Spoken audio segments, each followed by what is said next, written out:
My name is Emily, age 44, and I'm employed as a TV broadcaster. Alongside me is my husband Tom, also 44, who manages a photography studio.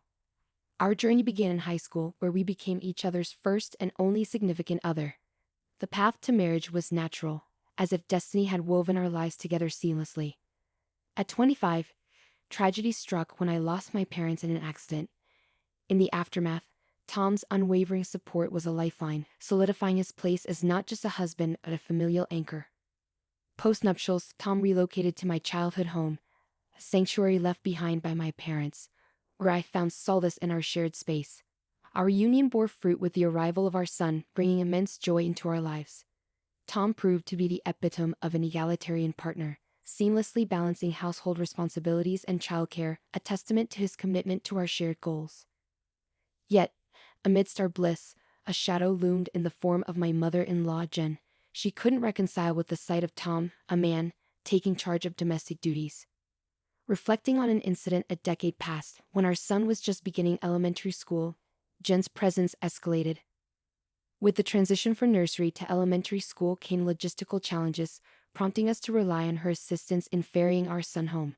Her frequent visits coincided with her husband Steve's retirement, affording them both ample free time. Jen, a staunch traditionalist, had embraced the role of homemaker while Steve was less inclined towards household chores. Whenever Tom found himself in the kitchen, effortlessly whipping up meals, Jen's disapproval lingered audibly in muttered phrases like, "A man's place isn't in the kitchen," or nostalgic remarks about how their generation wouldn't conceive of such occurrences. Upon my initial visit to their home, Jen wasted no time in expressing her expectation for me to relinquish my career aspirations, firmly rooted in her belief that women should prioritize homemaking. My role as a glamorous broadcaster seemed to irk her, contrasting sharply with her worldview. Yet Tom, who had witnessed my passion for broadcasting since our high school days, remained steadfast in his support for my ambitions. Likewise, I championed his pursuit of photography, and our symbiotic collaboration felt organic and effortless. Navigating the challenges of nursery school proved to be a joint effort, but the transition to elementary school brought unexpected hurdles, particularly with after-school care proving less accommodating. This compelled us to lean on Jen's assistance more heavily. As she began to frequent our home, her critiques of household tasks became a common refrain. Despite Tom's nonchalant responses defending our division of labor, Jen persisted in voicing her disapproval, often behind my back. Yet, recognizing her invaluable help, I chose to endure her comments in silence, opting not to engage in confrontation. Despite her traditional values, Jen had a surprising affinity for modern conveniences. Proudly brandishing her smartphone, she boasted of being the sole owner among her peers, reveling in the ease of access it provided. "I'm ahead of the curve," she proclaimed, enthusiastically exploring the internet for various purposes. "Look at how simple it is to do things now," she remarked, advocating for the adoption of convenient tools. Embracing the digital age, she efficiently utilized online platforms for tasks like restaurant reservations and service bookings. However, Jen's embrace of modernity seemed selective when it came to our family's shopping habits. Disapproving of our reliance on a delivery service for weekly grocery orders, she voiced her dissent with comments like, "You should handle the shopping yourself," and lamented the perceived wastefulness of delivery fees. Yet, her tune changed upon discovering the option to order groceries online. Encouraging me to embrace this newfound convenience, she eagerly advocated for the abandonment of outdated paper forms, highlighting the benefits of digital shopping. During evenings when Jen lingered at our home while Tom and I prepared dinner, she often cited the need to return for Steve's meal, emphasizing his inability to dine alone.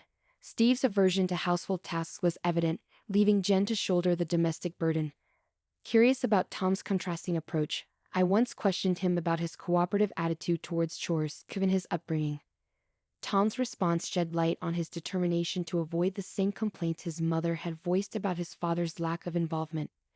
It was a lesson learned through observation of negative patterns. Jen's frustration with her husband's reluctance to contribute to household chores was palpable, contrasting with her bemusement at her son's willingness to pitch in. Perplexed by her seemingly contradictory stance, I suspected that Jen found solace in airing grievances, prompting me to maintain a cautious distance. Little did I know at the time, Jen's mounting frustrations would eventually lead her to take drastic actions, such as selling our house without consent, revealing the depths of her desperation. That summer brought an exciting opportunity when my company extended an invitation for a 2-month business trip abroad to cover a sports broadcast at the World Championship. It was a rare chance that felt like the culmination of my hard work and dedication. Recognizing the significance of this opportunity, I turned to Tom for guidance. Amidst his own commitments, he expressed uncertainty about managing both work and caring for our son John. It was then that Jen, who had been quietly listening, stepped in with an offer to assist. Despite lingering reservations from past encounters, the absence of alternative options left me with little choice but to entrust John's care to Jen. While considering the option of having Tom and John stay with Tom's parents, we realized the logistical challenges of commuting to school from their location. Ultimately, we settled on the arrangement of Jen staying at our home during weekdays to provide care for John. With this plan in motion, I embarked on my business trip, fully immersing myself in the sportscasting work and achieving significant strides in my career. Exhausted and relieved to be back in the US, I trudged towards my home on a weekday afternoon, burdened by the weight of my suitcase. As I approached the entrance, I was met by Jen, who seemed oddly eager. Prepared to express my gratitude for her assistance during my absence, I was blindsided by her unexpected declaration. "This house sold for $300,000, so I'm taking the full amount." Stunned, I struggled to process her words. "Our house?" I questioned incredulously, hoping for some clarification. With a gleam in her eyes, Jen affirmed, "Yes, this house. Well, actually, we don't technically own it." Her sudden backtrack only added to my confusion, prompting me to question the authenticity of her claim. However, Jen dismissed my doubts with laughter, insisting on the validity of her statement and brandishing the registration certificate as evidence. As she stood there, arms crossed and seemingly victorious, I realized that reasoning with her would be futile. Deciding to change tactics, I attempted to redirect the conversation. "Let's set that aside for a moment. Why are you selling it?" I inquired, hoping for some semblance of explanation. With a nonchalant air, Jen declared, "What belongs to the wife belongs to the husband, and therefore to me. I'm using it to build a new house." Her rationale, though flawed, hinted at a deeper agenda, leaving me grappling with a sense of disbelief and betrayal. As Jen's words echoed in the air, her bloodshot eyes filled me with a creeping sense of unease. The notion of a new house, one that belonged to both my husband and me, suddenly seemed tainted with a sinister undertone. Her resolve was palpable as she outlined her intentions, driven by a misguided sense of obligation to shield Tom from household chores. "I've raised him not to engage in such tasks, and I won't allow him to do so in the future," she declared with unwavering conviction. As the pieces of the puzzle fell into place, it became clear that Jen's perception of Tom's role in our household had been distorted from the beginning. A simple act of solidarity, when Tom had insisted on sharing household responsibilities shortly after our marriage, had been misconstrued by Jen.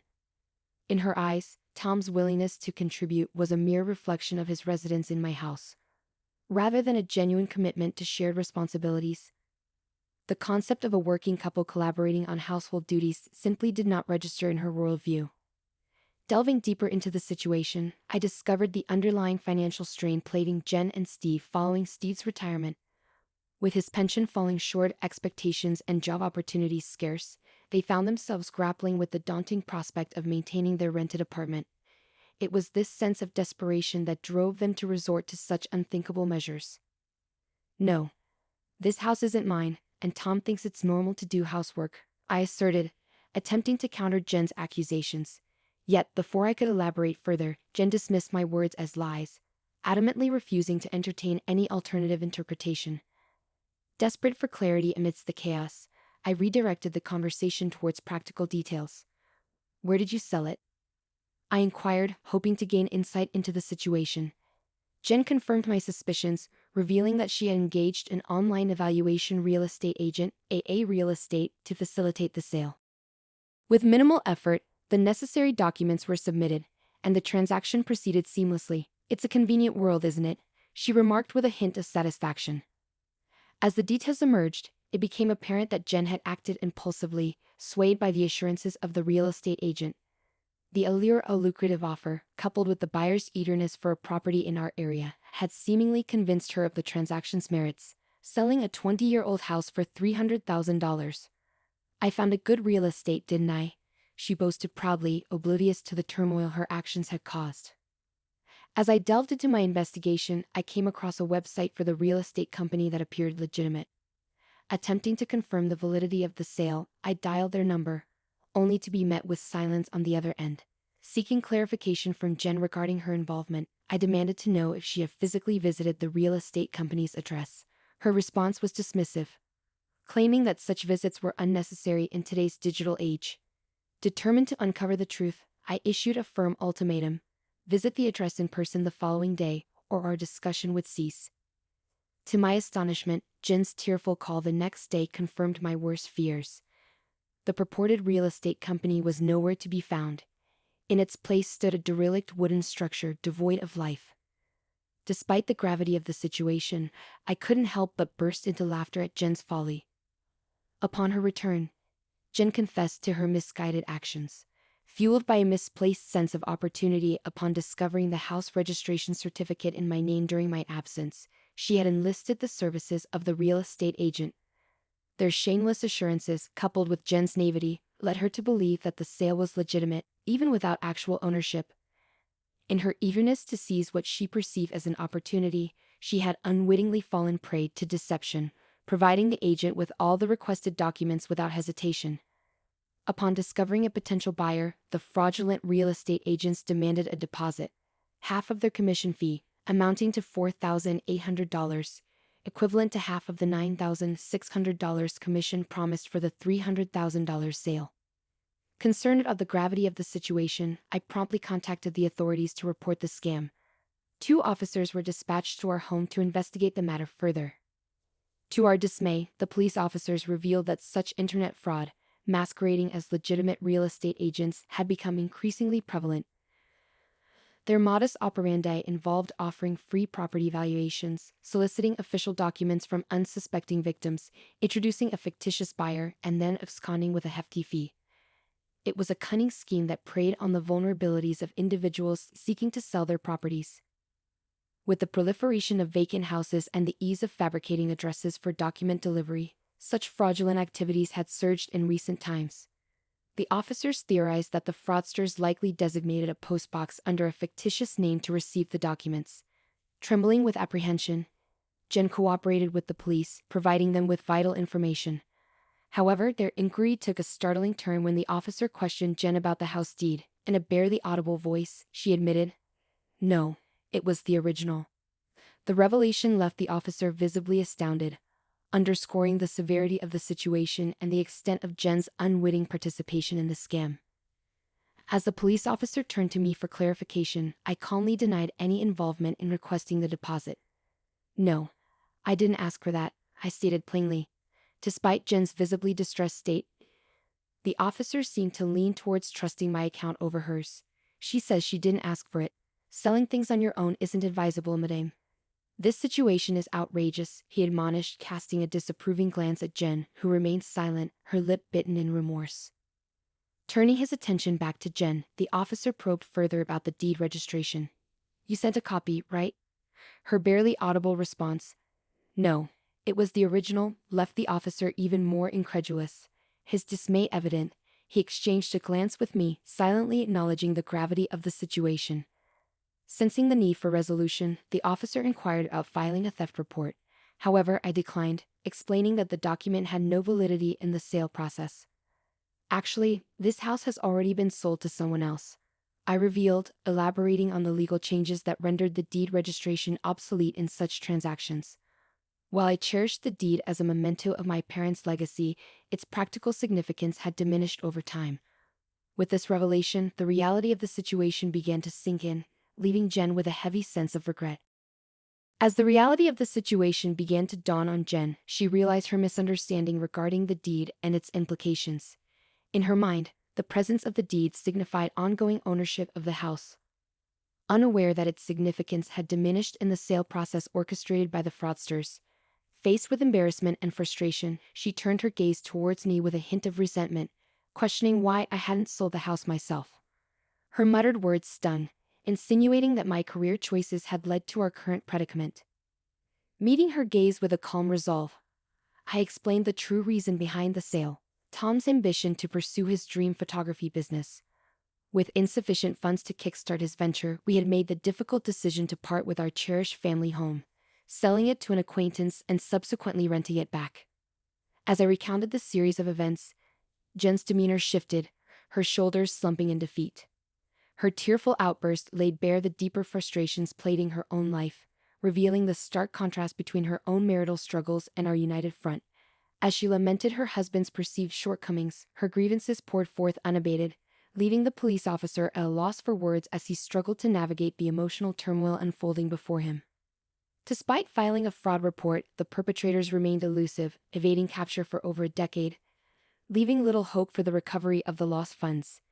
In the wake of the ordeal, Steve's trust in Jen waned, prompting him to assume full control over their finances. Stripped of any financial autonomy, Jen found herself relegated to seeking Steve's approval for even the most basic expenses, a restriction she found suffocating and frustrating. As she grappled with the consequences of her actions, Jen turned to Tom for solace, only to be met with a reminder of her own culpability. Bereft of disposable income, she sought employment through senior job listings, eventually finding fulfillment in teaching the elderly how to navigate modern technology. Despite her own struggles, Jen's empathetic approach endeared her to her students, earning her respect for her ability to relate to their challenges and patiently guide them through the intricacies of smartphone usage. Though her circumstances had shifted dramatically, Jen found solace in her newfound role, finding purpose in helping others navigate the digital age. Steve, driven perhaps by his pride, found senior roles unfulfilling and promptly resigned, leaving him without a source of income. Meanwhile, Jen's schedule has become increasingly hectic, often leaving him to tend to household chores as she attends to her commitments. Surprisingly, Steve has discovered a newfound passion for cooking and is honing his skills in the kitchen. The dynamics in Tom's parents' household have shifted dramatically, yet both individuals seem to have found a sense of satisfaction in their new roles. In my own journey, following a successful overseas business trip, I've ascended the career ladder and now serve as the anchor for the evening news. Tom's photography studio is thriving, and together, we've accumulated enough savings to contemplate repurchasing and renovating the family home. We remain grateful to our acquaintance who allowed us to retain ownership of the house despite the distressing ordeal we endured. Ultimately, the situation proved beneficial for Tom's parents. As our son nears adulthood at 17, I've imparted this tale to him as a lesson on the dangers of internet fraud. However, out of respect for his grandparents, I've chosen to keep the aspect of their attempt to sell our house a secret, preserving their dignity.